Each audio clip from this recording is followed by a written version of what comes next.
Hi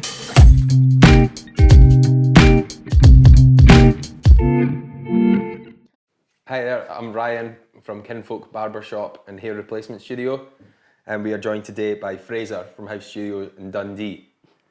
Cheers for coming on, Frazer. Hello. So yeah, why don't you start by just telling us a little bit about House and where it all came from? So it started, I used to live in London, and when I moved home, I wanted a place to work.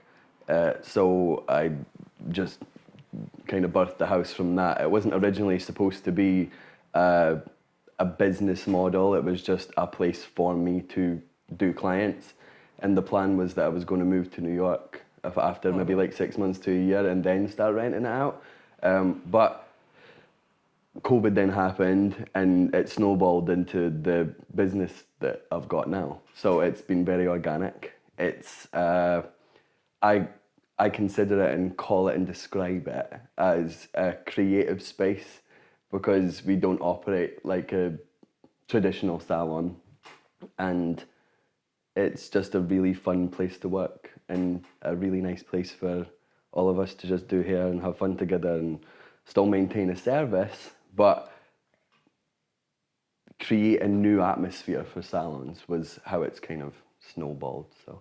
Yeah, long answer. Yeah, no, that's great. This is your second salon in Dundee. Obviously, you started a bit smaller, and then, well, this one's huge. Yeah, we started with, it had 4 chairs in it, and we outgrew that within like a year and a half. And we were really lucky to find the space that we have now, and it was basically like handed over to me from one of my clients who owned it at the time. And if she's watching, thanks, Heather. But it was really organic. Everything that's happened throughout the business and throughout the house studio has just happened very organically. Nothing's been pushed. But yeah, the new space is ginormous, and we wanted to keep it feeling big as opposed to filling it with chairs and making it feel small. Yeah, well, it definitely does that. Like, you've cut my hair a few times in it, and it's great because you've got your kind of section, but you still feel like you're part of everything that's going on. But I couldn't hear any of the other conversations. I knew there was conversations going on, so I don't know. It's like an element of privacy, Yes. which is difficult to do in such a huge space. Yeah, and that was the plan. It was like the way it was designed when we walked in. I had to do nothing. So it was huge mirrors, like ceiling to floor, wall to wall, which makes it feel even bigger. But the way it's been spaced out and the way we've planned where everyone sits means that it's almost in like this U shape. And where I sit, I can see every single person from every mirror, and so can they. So we're able to still interact. But the issue was in the first salon that I was so small that I was getting involved in everybody's conversations, and they wanted a bit of quiet time. Yeah, we get that in here sometimes. People will jump into another conversation, and then you're not interacting with your client anymore, and they're not interacting with theirs. And that's important, because a lot of the time people come for a haircut, but they also come to see you. And catch up. Yeah. And it's that balance of like being able to create a space where people feel like they're being looked after to like an individual VIP kind of style, but still have a community. And I feel like we've managed it, but you've also managed it as well, which is why I come here every 2 weeks. We even cut your hair before we started this today. Check the fade. So where was it, like, how did you get your start in hair? Where did you start? So I started in Dundee, and I trained here, and GHD, the company, launched this like new starter program for like up and coming hairdressers, and it was the first one they'd ever done. So they'd put it out there, and I auditioned for it and managed to secure a space on it, which then it was like this year of fashion week and trips, and it was like an immersing into another side of the industry. And through that, I then fell in love with London. So then that's when I moved there. And even while I was training, I'm the type of person that when I get excited about something, it's obsessive. So when I started to research what hair actually was and what the industry could be, the hairdressers that I wanted to learn from and that I wanted to work for and be a part of, none of them existed in Scotland. They were all in London. So same again, just a very natural progression. But to be the hairdresser that I wanted to be, I couldn't stay here, which is unfortunate because there's so much talent in Scotland, but that was, 15 years ago. So it was before social media, it was before you could be seen without having to work under someone and stuff. So that's kind of where it led to. And from London, I worked with, I'll say it as humbly as possible, but the biggest hairdressers in the globe. I'm very proud to have said that I worked with them and done international hair shows with them, and they showed me what hairdressing could be.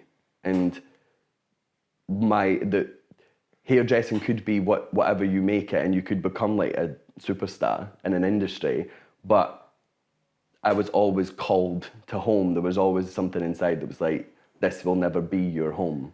So I always knew I would come back, but the hairdressers that I worked for and learned from, I talk to you about it all the time. Yeah. It's that relationship, it's so sacred, and they have helped me become the hairdresser that now other people look to for inspiration, or to just have someone to look up to almost. So the industry is a cycle, which I like, but the story is really, really simple. Dundee, London, back. And it's excellent because you're bringing that London hair vibe to Dundee, and you've still got that global reach, which we're going to talk about later on, from I said what was a small salon in Dundee, just in the city centre. Yeah. Like you said, you started small and it did grow organically, which is nice, but you still had that reach. Yeah. And you probably would have it from a garden shed. Yeah. With the power of social media. It's an interesting one though, because social media is so, it's clever and stupid all at the same time. You need to be silly enough to put your time into it, but clever enough in how to work it. Yeah. And use it to your advantage. But from being away, when I came back, everything's always a strategy. There's always a marketing strategy somewhere, even if you're not aware of it. So when I was thinking about moving back, I was saying to my sisters that you need to go and tell everybody that I'm coming back because I need a clientele. So you need to then go and feed this so that when I come back, I've got people to do. And that is kind of how it worked. So is 6 months of talking and telling Frazer's thinking about coming back, to then build up more of a buzz about it. And is that when you decided you wanted to start your own business, when you knew you were coming back to Dundee? Or was it in London that you were like, I want my own business? No. Down there? No. God. No. Having a business was the last thing on my mind. It was almost I fought it for a really long time because I hated the idea of it. I hated being a boss. I hated being the person that everything falls on. I hate the amount of money that you have to deal with. I don't like it. The positive would be that I would become rich, and that would be really nice. But yeah, the thought of having a business and having a salon just seemed really uncomfortable. But when I moved back here, it was necessity, because no one was going to pay me the money that I expected to be paid for working for them. Just really honest.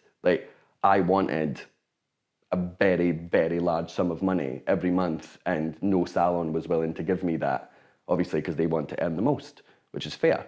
So it was either work for yourself or don't stay. So it wasn't a conscious decision? No. It kind of just, it just grew into it. Yeah. It's the best decision ever, though. Worth every minute of hard work. But yeah, it all kind of came down to money and freedom, and taking the money element out of it, it was the freedom that was also a big player, and that I've just spent 7-8 years building this life and career, and now I know what I want to get from it. I can't then have a boss telling me that I can't take a day off because it'll affect their life, or do you know that I'm now an employer's nightmare.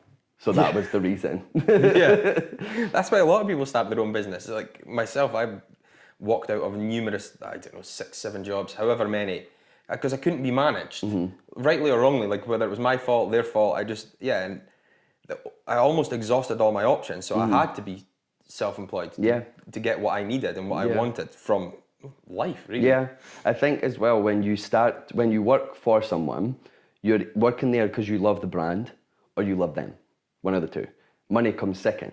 But when you've worked there long enough that you start to ask too many questions and you start to see things that you think, I could do that better, because every business has something that someone else could do better. Like when you start to do that, I think that's when I realised I had to move on somewhere else, because then that then builds resentment. Yeah. And I'm choosing to work for someone, so don't be bitter about it. You know what I mean? Be happy about it and get a life, or go and do what they did and take the risk. Yeah. Why Dundee? Is it because Dundee's your home? Home. Or, yeah, just Dundee's home. Simple as that. Dundee's home. I've said for a really long time that it does not matter where you start. It doesn't matter where you work. You can have whatever type of clientele, whatever type of money, and whatever type of career you want. You just have to put the effort in. So Dundee has always been, and I've always seen it this way, like a really underground, cool, fun, interesting place to be. Yeah, there's bad parts of it like everywhere else, but we are full of entrepreneurs, business starters, and creative people. Like, we're sitting in your shop on the Perth Road, and I'm looking across now, and Hayley Scanlon birthed her brand there. Yeah. Like, and a successful brand at that as well. Like, you've got people like that, and then the other barbers up here, you've got bigger salons here, you've got bigger businesses here. I always look at people like Kelly from the Selkie, who has a shit ton of businesses, but they're all very small, very intimate, and you wouldn't think about putting those things in a city like Dundee, but there's something here, there's something special about it, apart from it just being home. And the thought process that people here don't have money is a lie. People have money. Range Rovers aren't going around for a reason. Like, I'm not seeing Louis Vuitton and Dior walking down the streets here for no reason. It's people have money, and you just need to be confident enough to tell them to spend it with you. That's the hard part that I struggle with personally, like finding that price point. Because Dundee's predominantly students, in this area anyway. A lot of them don't have the budget, but you still want them in, because they're the creatives as well, because we're right next to the art school. So they're the type of people you want to attract, because that's who you have a bit more fun with doing their hair, because they're a bit more free and saying, yeah, kind of do whatever you like. Yeah. But if you push the price too much, you're then being told what to do as well. You kind of have to find that balance between, I know what I want to do with your hair, you know what you want to do. So if we can find something that like we kind of meet in the middle, it keeps the job really interesting and exciting. Definitely. I think that's part of the balance. So you have the hairdressing industry side, and there's egotistical people that like, I only do this type of hair, and people will pay me because I do this. Whereas I think what I'm getting from what you were saying just there is like, I'm the same. I enjoy a collaborative experience where they can tell you what they like and what they think, and you can create based upon the information that you've been given. And it's a trusting exercise for everybody. But like, even where we are today, like the kind of student capital of Dundee almost, like I think sometimes it's almost silly on our part to think that those students don't have money. Yeah, fair enough, they're students. There is that. But mummies and daddies have money. And give it to me. I don't care, give it, I want it, so give me your money. Yeah, I suppose there is that element, and a lot of the students' income's disposable, because, well, they're not saving for properties, they're not starting businesses, they're studying, and every penny they can afford to spend. Or they're living in absolute shit, and the only thing they want to spend money on is how they look. Yeah, they don't want to look like they're living in squalor. No, definitely not. But no, that's good. Have you came across anything coming to Dundee, like in terms of, have you made any big mistakes, or are there any hurdles that you've had to overcome to start up in Dundee or to grow? Yes, yeah, loads. What's the sort of like biggest one or two? Like I was naive to think that the hairdressers in Dundee would be brave enough to take leaps, because where I grew up in here, like big salons dominate smaller cities. So the people that are so good at their job but work for big salons, they've had it drilled into them for however many years, like, without me, you're nothing. Without me, you're nothing. And when I came home, I was like, I've got some chairs if people want to come and be a part of something different. Like, the fear that they then have to leave that comfort blanket, I feel like that's what I was quite naive to. I think I had a bit of an ego there, thinking that because I'm cool and new and I've done some good stuff, that people would be like fighting through the door, but they weren't. They were scared, nervous, like petrified to leave, and to leave where they are, especially if they were already employed. So I feel like that was probably one of the biggest ones. But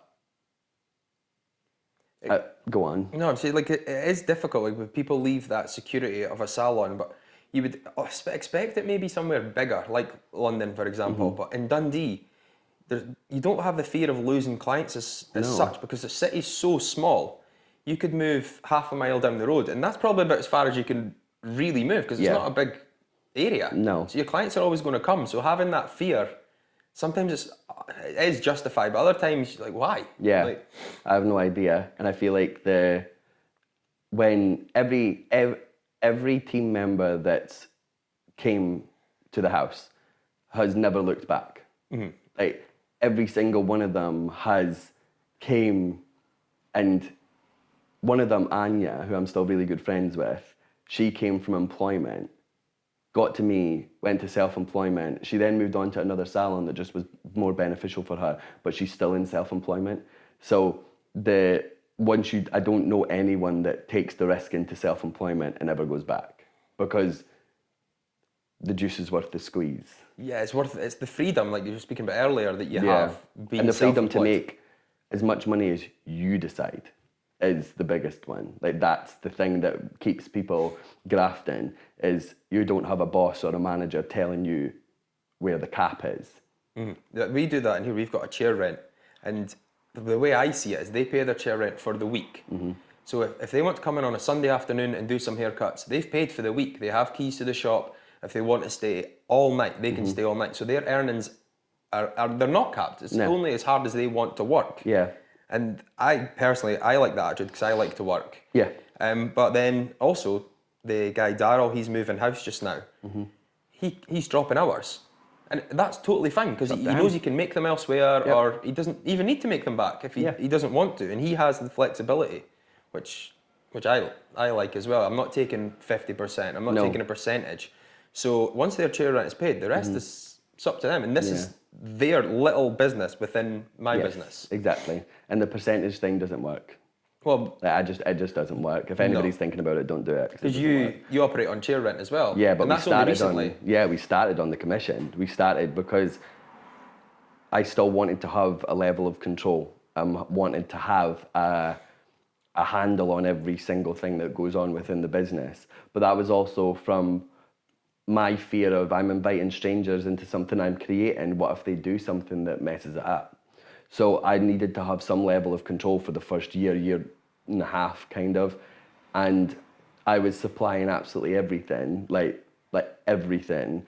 But they were getting a commission split. But it's not real self-employment. Because if I'm spending 10,000 to get the salon out, you better be making me that money back. So, because essentially that's what it was. It's like I'm investing in their business for them to give it back to me, and it worked in terms of the money trade-off worked, but the morality, I think, was the morale, not morality, that's deaf. Like, morale of the salon eventually didn't work. It was because essentially it is still me making the most amount of money, which is good for me, but builds resentment for people. And I understood that. Yeah, it builds resentment. So when we moved to rent a chair, I've never, ever worked anywhere in my life, not just out here, in any other business that I've worked in. I've never worked with people that are so happy to be at work. Yeah, because that's excellent. They make money. Well, like, it shows in your staff retention. My gals make money. Like, they make bank. And I've only lost 2 team members, and they're not even lost, because Anya then moved to a salon that her friend had opened, so she was going to support her mate. Okay. Makes more sense. And then Jenna was trying to build a clientele in Dundee. She has her own salon in St Andrews. She was renting a chair like one day every couple of weeks. So like time and money wise, it just didn't benefit her. And I still do her hair now. She comes in as a client to me and we're all still very friendly. So it's not work that anyone's ever fallen out and left the business. It's all like, that's what I love about what I've created, is that there's no wrong, everything's right. Whatever choice you make is yours. Yeah, you don't need to, once your staff get on and leave or outgrow the business or whatever it is, it's nice that they do come back just to get their own haircut or coloured or whatever it is. It shows that they still like yourself, they like the space, they still want to support it. Yeah. They just don't want to work in it. Yeah, it's not for them. Which is fine. Yeah. But like, how important is it having that solid team? And especially because, well, you've got a great team just now and they keep your shop running when you're working with L'Oreal, you've done Dior, Vogue, just to name a few, and that's just in the last month. Yeah. I think it's probably the most important factor that is within any business. But there is a cut-off point to that. So my business strategy has always been, don't take on more than I can afford on my own. So with my clientele and the work that I do outside, I can afford the space that I use on my own in terms of monthly rent and monthly costs. Because what I never wanted to do was then have to pander to shitty behaviour from anyone because they pay my bills. So that was the first part of it. But like when we talk about just in terms of like having a team around you, it's, you need to be surrounded by people that you inspire, but also inspire you, but not in the ways that you think. Like my team have then inspired me to have a better work-life balance, to be a much more relaxed person, to do loads of other things that isn't just to do with hair, but they also keep you very humble because they know you more than anyone else. So like that, yeah, I did just come back from Paris doing Vogue, but then I was back in the salon on the Wednesday doing clients, like, because I'm there for my team. So those things keep you humble no matter kind of how high you climb. But I think also team matter to businesses because they see things you don't. So Natasha has like a nose like a bloodhound when she's looking through the business. It's like small cracks, tiny things that need fixed. That one plug doesn't work. That mirror slightly askew. So because me and you are running around talking and promoting this amazing business we've put however many hundreds of thousands of pounds into, and we've just missed that because we're so busy doing something else, the team keep your business alive. And you have to make sure that the people that you have working with you are just as proud to work there as you are. If you don't, it doesn't work.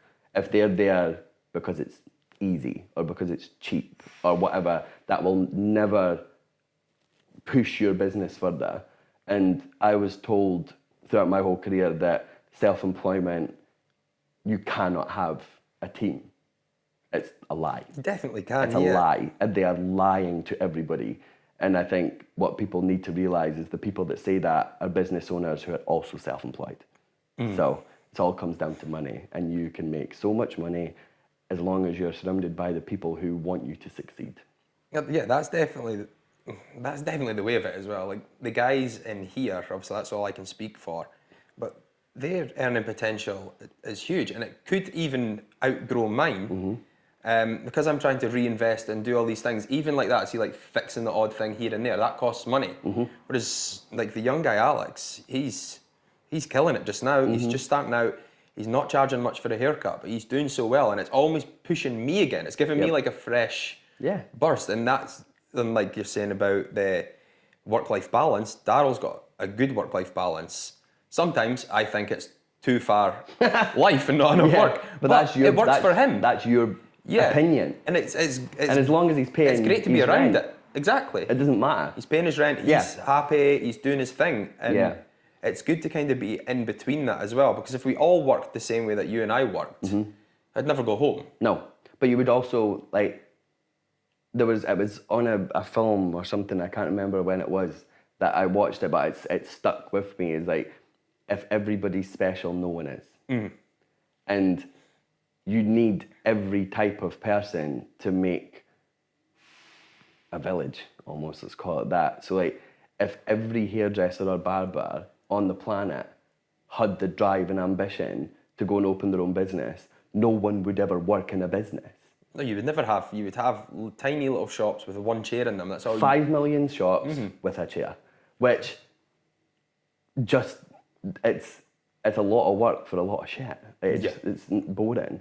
So those people that have really good work-life balances, I used to get frustrated thinking that, like, why aren't you ambitious? But they're just ambitious in a different area. They're ambitious in a different part of their life, which we, as ambitious people in business and career, need to learn to respect and see value in. But I think that comes with time. Yeah, it's difficult to adjust into that, but I feel like we've kind of struck it quite good in here just now. We had somebody message the other day looking to rent a chair from me, and we could fit them in, but right now it's going well, it's working well, everybody's kind of just still building up a little bit, and we're not interested in it. No. I want to keep them on side because they're great at what they do, so hopefully one day we can, but yeah, it's excellent having that. Of course it is. It's like choices, and that's like freedom.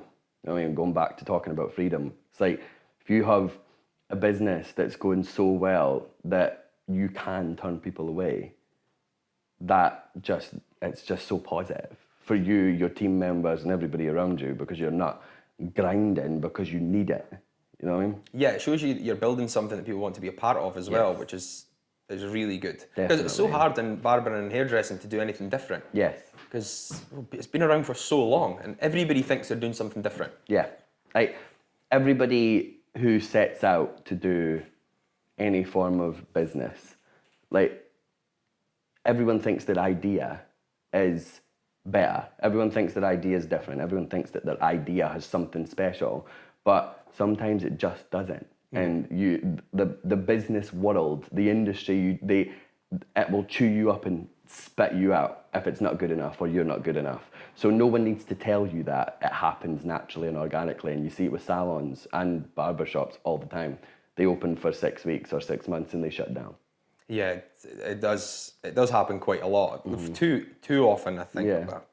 But, why don't we take a quick break, and then we'll come back in a second.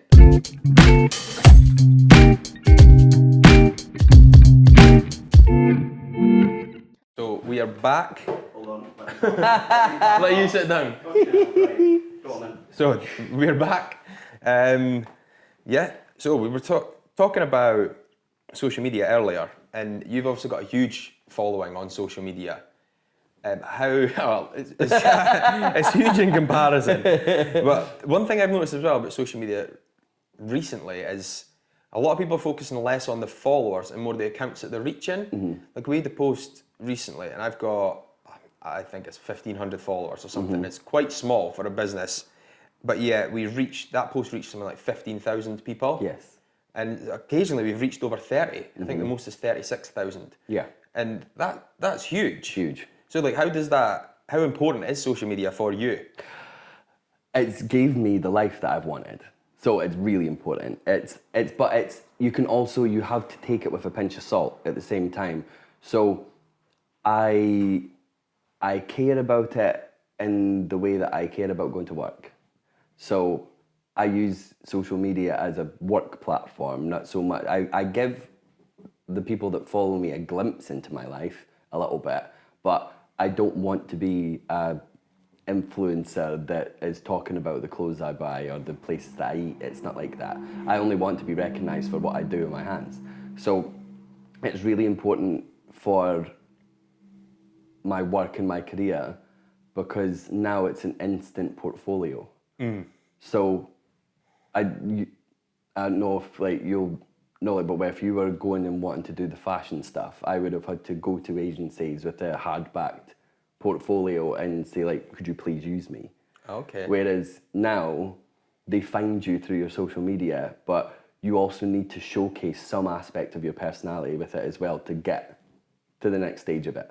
So in a nutshell, it's very important, but I also take it with a pinch of salt. I feel like some people take it far too seriously, and then other people take it not seriously enough. And you have to find that middle ground, especially if you want to be part of the movement with your business or yourself or your career. You have to learn to live it. If you don't like it, just learn. Yeah, we're on the lower sort of end of that. I don't really enjoy it. I have bursts of like energy where I'm like, yeah, let's film everything, let's do this, and then it drops off. And that's why I like the podcast as well, because it's still using social media, but it's different. I'm not standing here with my phone out, filming whatever, but your social media, obviously, because you can see you're traveling the world. Yes. So you've kind of gone from like local to global. And what sort of could that be the tagline? Local to global. we've got my partner Emma to thank for that. Well done, Emma. I like that. Well done. She actually comes to your salon as well for her hair. She's also a house patron. As is my mother. As is his mother. We like to share. And so, like, how do you take your business from cutting behind the chair to this sort of global scale? Is it social media? Yes. Simple answer. Simple answer. Yes. You have to. You have to be a part of it if you want global recognition, and also global recognition on your terms. I think that's what people don't understand. Big companies and stuff, like, it's cool if they appreciate you, but if people appreciate what you do through how you've created the narrative, that to me is like a successful social media account. So in terms of business, like the House Studio Instagram account, I don't really care about. Mainly because the way I look at social media and following is like the House Studio has like, I think it's just shy of 5,000 followers. If I give them everything they need to come and book with me, that's 5,000 people booking in the House Studio. So I don't care about that getting a K on it. But I wanted to travel the world. I wanted to do fashion. I wanted to push myself and be not even like a global recognized name. It's not that. I want to be a part of it, not be the star of it. Do you know what I mean? Yeah. Which is why I really love the fashion industry and why I'm really excited about being a part of that. So your social media following it matters to an extent because the algorithm works in your favor the more followers you have. But I say it to any of the people that come and work with me or come on my courses or ask me about social media, it's like, if you have 500 people who follow you, put all those people into a room and see how overwhelming that would be. So when you're looking at your phone and you see 500 followers and you're like, oh, I could have more. It's a lot of people in a room. Yeah, I'd rather have potentially, like, the stage in the business that I'm at, we're not really traveling around, we're kind of just starting to, we're doing bits and bobs here and there, but I'd rather have 100 followers that come into the shop than 100,000 followers that don't. That live in Canada. Yeah. What's the fucking point? What's the point? I just don't see the point. Like, and when you, anybody that, like, I just had a new person start with me a couple of weeks ago. She's like, I hate social media. And I'm like, well, you need to learn to love it because it'll make you money. And that's not through paid posts. That's an influencer. That's a totally different line of work. But you need to look at that thing that you have on your phone that you can easily put stuff on. Like, we used to have to pay people thousands of pounds to do that. It's called marketing campaigns. Like, that's how much it costs. Thousands. And it's not even, that was paying them hoping they would get you in the local paper. That's not even knowing that 500 people would see it. And you still have to pay them. We have a free app on our phone. iPhones have the most, like, technologically advanced cameras than any other phone. We have them in our pocket. Use it to your advantage. Make money off it. If you're proud of what you're doing in the chair and you post it and 5 people book in from it, that's 5 incomes coming from a post. It doesn't need to be through a big company saying like, oh, we love your work, we're going to send you stuff to use. It's not about that. It's about getting real people in your chair. So it's such a useful tool, but because like everything, when it becomes really normal in society, there's people that do better and there's people that don't. So you just have to be okay being one of those people that don't have 1 million followers. Just be okay with it. Who cares? Why would you want to be that anyway? Like, just have 500 and give them an incentive to come and see you. Yeah, that's good advice, isn't it, really? Obviously, you use your social media. Is that how you went from your salon to doing all these things, or what other steps did you take? Did you get an agent? Did you contact people? No agent. And no contact. Like, I grew up in the age of connections. So from the age of 20, I just decided that like I want my work to speak for itself. I don't want to have to beg people to work with me. I want people to want to work with me because I'm good at what I do. And any job that I do, I will make sure to make connections with people so they want to work with me again. And that is how my career has snowballed. I have used social media to document it, but I haven't used social media to get it. And that's quite an old school career move now. Like, a lot of people have what they have because of social media, whereas I'm dead, like, so proud to say that I have what I have because I have worked my arse off to be good at what I do, and I'm a nice person and I'm interested in other people.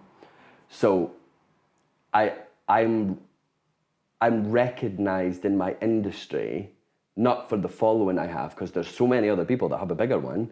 I'm recognized because I'm good. I'm good at what I do, and I'm really, really proud of it. I don't care how many people follow my Instagram account, as long as that one time I was on stage, everyone had a positive experience with what I'm telling them essentially that I care about. You'd rather be recognised for your work than Yes. anything else, because that's what we're doing every day. But What's also interesting though, sorry to interrupt, what's also interesting is when you come out of the hair industry, right? And when you move into the fashion side, that hinders you going forward with the fashion people. They do not want an influencer backstage setting up tripods to document what's going on. They will run a mile from it. So if you have to choose where you want to be, and I really care about the fashion industry, and I'm so lucky to be working with Eugene and his team, and that's like an honor, and to me, like, I've worked really hard to get to that point. So if I put, like, and I also care about social media, so if I then pulled out a tripod and started filming it, I'd be sent home. Okay, yeah, I suppose they don't want people to know what's going on backstage. Well, it's backstage. It's backstage for a reason. Yeah. The art is in the show. Like, we're so used to seeing how things are made now that we forget that the appreciation is actually the finish. It's how they've presented it. Do you know what I mean? And for me, that's social media is the backstage. Hair shows, hair conventions, and fashion and being with people is my finished performance. Like, you have no idea who I am until you've seen what I can do on stage and in real life. It's quite cool that it's almost like a bit of anonymity almost at these shows. Yes. They might know your name, they might know your work, but they might never know what you look like, who you are, where you're from, anything. And it does kind of bring people from all over the world. Like, you're traveling from Dundee, you were in Paris last month? Paris, yes. A couple of weeks ago, yeah. Paris a couple of weeks ago. And it was interesting because it's the first time, because it was for Vogue, and it was a really, really, really big show, and it was going to be globally projected. It was going to be every newscast, every news channel. Vogue were pushing this out to the world really heavily. So the first assistant, the lead, had a whole chat about the teamwork aspect, and he mentioned social media as he was like, so it's like a prep talk before we get started, and he was saying we do not care what type of hairdresser you are. We do not care You've gotten here through your phone. We don't care if you care about social media right now. Your care needs to be here. And that is it. Be in the moment. Be in the moment. Like, remember it in your mind rather than on your phone. That's what's lost with social media sometimes, Yeah. being in that moment.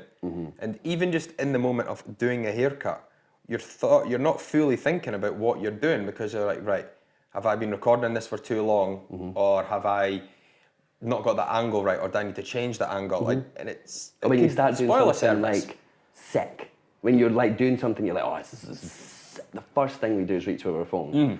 And although I'm a victim of it as well, because I want to show people what I'm doing. I want to show people that I'm fucking good. Yeah, you want people to look know. This is so cool. But you have to be in the moment sometimes and put your phone down. This is what I mean by pinch of salt. Choose your moments. Choose them wisely. And I think the way you do social media is great. I like the way you do. Like, I come here, so I know what this business is, and I like what you put out. So, Yeah, thank you. you're welcome. But I feel like if you were, and it's really hypocritical, but if you were pulling a phone out on me every time, I would then feel like I need to dress up to come here. I would then feel like I kind of need to present myself to come here, and I don't want to feel that way. Not all the time. Like, you know when you cut my hair when I'm up for being filmed. Yeah, a lot of the time you'll take your phone out first and Absolutely. tag me, and that's important. But we have the back room for privacy. Yes. And I'm slowly seeing more people booking in, and you can leave a message, and people are saying, I'd like to be in the back room. Because they like the privacy, or they can come with their partner, their kids, whatever it is, and they've got that little space. And especially because we deal with balding men, a lot of the time, like, that's my sort of speciality, they don't want to be seen in a big window on Dundee's busiest road. Nope. They've got no problems coming in the shop, but they want to be in the back. Yes. I think sometimes, and I would say more often than not, privacy is a privilege that we still need to remember is important. Yeah. Especially in our job. People are very vulnerable when they come and see us. They talk about anything. It's not even they're talking though, Ryan. It's like you're sitting in front of a mirror with wet hair, feeling ugly, choking for it to be finished. And like, hairdressing and barbering is still really intimidating. To come to salons and barbershops, it's still there. So when someone sits in my chair, I need to be really socially aware of them and whether or not it's okay to show that vulnerable place. What if they felt ugly that day? And I've put it everywhere and got 100,000 likes on it. Like, is that going to make them feel good because my Instagram account got 100,000 likes on the thing that or are they going to look and pick at it and go, people are liking it because they think I'm ugly. People are liking it because they're laughing at me. Like, we have to be really aware in the age that we're in of phones, cameras and videos that, as much as we want to showcase our work and stuff, that this is them online for the world to see. Especially like somebody like yourself, you do have a global following, so it is. Yeah. I found with guys especially, see, giving them a coffee or a can of juice or a beer or something like that, that helps straight away, because it almost gives them something else to focus on. I know it could just be as simple as holding a drink, but they're not staring in the mirror constantly, and it relaxes them straight away. Gives them a focus, right? Something to touch. Which is good, and it also means they're not pulling their phone out, so their head's not up and down, and constantly. It's so simple. It's uncomfortable. Yeah. And especially when you go and see someone for the first time. Like, I'm always encouraging new people to come and see me, but the thought of me seeing another barber makes me so physically and mentally uncomfortable that I sometimes, like, because you're such an idea guy and you're always on about the new thing we're that you're going to do bouncing off each that other day. all the time. Yeah, like the thought of you ever telling me that you can't cut my hair anymore, or your way to do something, to go and do something happy with your life, like, that fills me with dread, because then it means that I then need to build up a relationship with someone else all over again. Yeah. And also, I genuinely don't believe there's another barber shop in Dundee like this. It's like barber shop men's hair, but like 2024.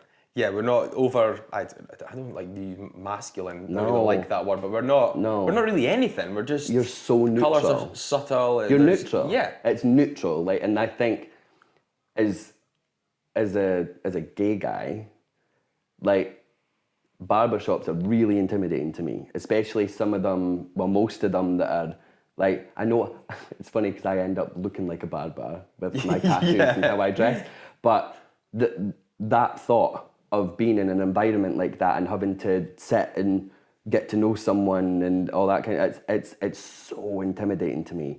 So even if, I think that even if I hadn't have met you when I did, I think I probably would have ended up here anyway because of what you've created. Yeah, thank you. It's great. We do try and get anybody in because it's not so much. We've been doing a lot of training with you recently as well, and because we do want to open up to more. Because it's more like we've got a 40-minute appointment. Yes. So if I can fit your hair into a 40-minute appointment, I don't care, male, female, whatever you identify as. It's all about me fitting the hair into that appointment. And it's so nice it's that welcoming that people can come in. Yes. Yeah. And it's nice that as a business that you're really aware and you even talk about things like that, because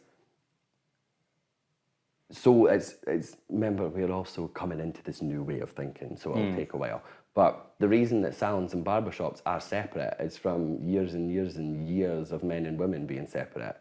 So a barbershop still is considered a male-dominated place, but there is so many men out there who don't identify that way, and they need to know that they're walking into a safe environment.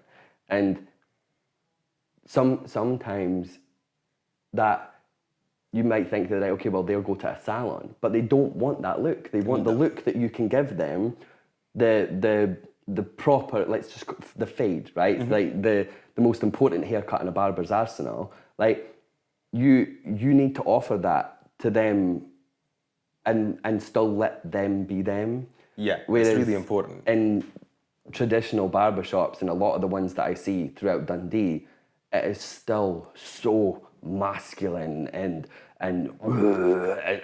that's the noise that I hear when I look at some of them, and it makes me so uncomfortable. It's good. They still we still need them as well. Yeah, for the people that love their that. space. So there's space for everybody, and that's why I'm liking the way the industry is going, because it's opened up another avenue for people who want to explore. See, this is type of hair. him trying to be humble about his business that he's created, and it's silly. We're getting there, but it's not. You need to be so, like, proud of the fact that you're probably one of the first, if not the only ones in Dundee that has created a neutral space for anyone who identifies with what you create. We want people to feel comfortable in here and like what we are doing, regardless of what's going on outside. Yes. But you're helping us with that, like with the training that you're just doing did it again. and the tagging people. I know, but we're getting there. But the other guys as well, like it's important who you bring in. Daryl, Daryl's great. He gets on with people that I maybe would never have before, so he attracts a different type of clientele than I do. Alex is the same. He's a bit younger, and it's great. But like, do you think we need to teach more of this? You do a lot of education. Yeah. So do you think we need to teach more of like a broader spectrum of hair in education? Yes. Or so it's not so much hairdressing and barbering? Yes, absolutely. I feel like hairdressers, it's the same. I feel like it's so silly to box yourself in with one side of such an immersive and interesting industry. We're in the same industry, but we're on different sides. But I did training with you to learn how you do things. That doesn't mean I then do them like you every day, but as a hairdresser, knowing how to barber, not on the level, but knowing what it means and how to do it and use the equipment, has opened up my skill set to be able to do more. So, and vice versa. And I think that to just call yourself a barber or just call yourself a hairdresser, I just don't think it cuts it anymore. And you need to be able to do it. You don't need to choose to do it. Yeah, it's good to have, because people with a booking system, it's not like walk-ins. You could kind of say, look, no, it's not for people have booked. They might have booked it a month in advance. Yes. And if you've missed that appointment, you have to be able to do their hair. Yes. But how obviously we've collaborated, like you just mentioned, on like training and even posts and things like that. Like how important is collaboration in the hair industry? Well, the hair industry is first and foremost a creative industry, and creative industries don't have anything unless they have collaboration. So it's fundamental. It's fundamental if you want to be good. Right? Even when you go into training, if you're not open to collaborating, no one can teach you. So you can't then become a barber or a hairdresser. So collaboration is probably the first thing that you learn when you come in this industry, because you have to let someone impact on you and teach you how to do something. Going forward, business-wise, why wouldn't we want to like be humble enough to really say it and believe it, that there is business for everyone? Oh, there definitely is enough heads for everybody. Absolutely, but there's some people that say it and don't believe it and still want to fight to have them all, which is fine, it's their bag. But then I think I'm very immersed in collaboration creatively at the moment with kind of where my career's going and what I've done. And like we touched on the fashion stuff that I did a while ago, and those things won't happen without 30 hairdressers collaborating with each other. Yeah, so you're all working together. You've got to work as a team. You've got to collide, and even something simple, right? If somebody sits down in your chair and they say they've been told, like, we need them wig wrapped, we need a wig on them. If I'm not confident and comfortable to wig wrap their hair, I'll just shout and say, you need to come over and sort this out, and I'll swap. That's collaboration. But then it's also in ideas. So like creatively, when I'm doing like collection shoots or campaign work or creating hair for something, like I need to be open to the photographer. I need to be open to the makeup artist. I need to be open to the lighting guy. I need to be open to the sound person. Like all of these people are in a collaboration all the time. And if you're not the type of person that is open to that, you won't survive in this industry and you won't have a very long immersive career. You'll be very lonely and boring. So, yeah, I can imagine. Very important. Well, we're collaborating right now on the podcast, and absolutely. I've learned things from what I've done with Frazer at EH9, with Mr. Money Jar, Sam and Kate, who you're friends with as well. I'm learning cheesy toast chat. That is great. Plug. We should go there now and get a free one. Like I'm learning from them, even though it's a totally different industry and business. Totally. I'm learning from their mistakes, their triumphs, like everything. Yeah, and these people who are in different industries, especially food, because I think the food industry is harder than ours. Definitely. Like, without a doubt. So I'm friends with Kate. I've not had the pleasure of meeting Sam, but I know he's a good egg. And I went to the Cheesy Toast Shack last week and had my first ever mac and cheese toasty, and it was fucking divine. So go. But then also speaking to people like Kelly, who owns the Selkie, she is probably one of... see, if I ever needed advice on business, I'll phone her, because she will always pick up the phone. That's good. But she is also so open to answering questions, but she also is my client. So she gives me her answer based on so many things and the fact that she's my client. So if I'm like, am I doing this right? She's like, nah, you're not, you need to change it. You need the honesty. You need to be open to that. So I think the point is collaboration, what we're talking about. Yeah. Like you need to be open to collaborate, especially if you want to open a business, not just with the other hairdressers, but with the city or the village or the street that you've decided to open on. You need to be collaborative with them, because if they were there first as well, you want them to be happy you're here, not talk shit about you to their clientele. It's important. It's so important. We would need another podcast to talk about that. Definitely. So you've collaborated with stylists. Like, are there any stylists right now or hairdressers that you're watching quite closely, or that you have always watched? Mm-hmm. Obviously, all of my team. Of course. Hair by Entash, Ashley Wallace Hair, Jess Foreman Hair Design, Erin Niles Hairdressing, and Rebecca Cameron Hair Design, and also my sister who's just started her own business, Skin by Shannon.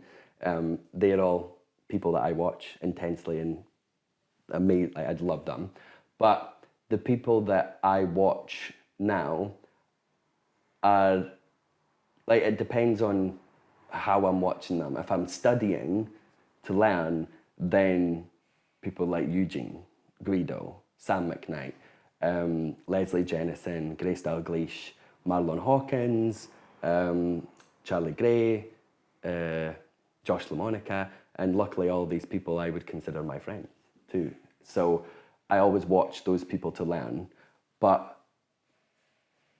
the up and coming hairdressers are definitely the ones to pay attention to, and there's so many to choose from, but it depends on why I'm watching them, I would say. So like, everyone needs to follow Carlo Avena, Anton Alexander. They're two of my good mates who are not up and coming in any stretch. They are very seasoned, but they are so interesting and very inspirational.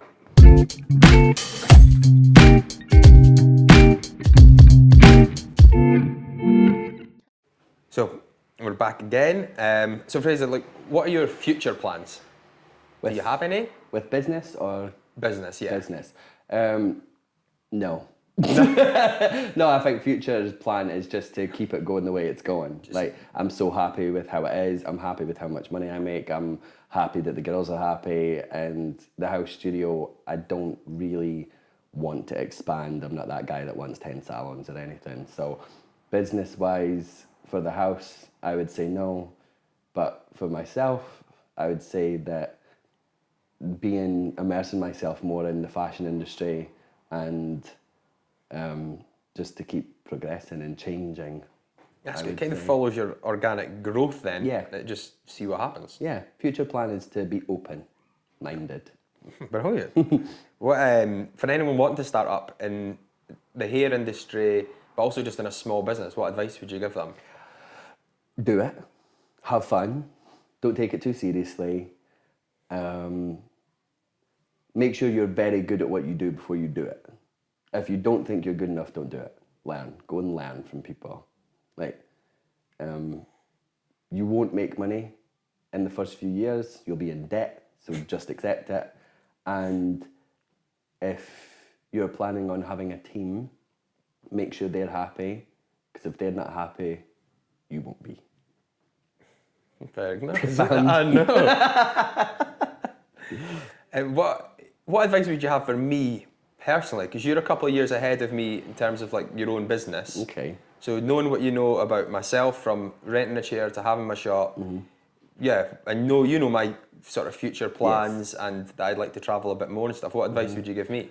I think to learn to love social media, you need to learn, because the work that you do is so incredible. So it needs to be seen by people. I think it's worthy of being seen. I think try and focus on the one idea. Yeah. Focus on the one idea and make that incredible. And I think you should just keep doing what you're doing. Like, taking the fact that you're my friend out of it. Like, this business is amazing. It's small, it's intimate, it's the best haircut that I'll ever get. And you are so clever at what you've created that I think to love it, advice-wise, love it even more than you already do. Like have sex with it a little bit. Like that would probably be my advice. Like, not that you don't love it. I know, yeah. Yeah, but like even more, because you've created something so amazing, and you could expand this if you wanted to, but even if you didn't, it's perfect. Great. No, thank you very much. You're welcome. I think we should end it on that high note as well. Great. That's perfect. Stunning. Well, thank you very much for coming on, and yeah, hopefully you had some fun. And Thanks for having me. Yeah. And everyone should get their hair cut at Kinfolk.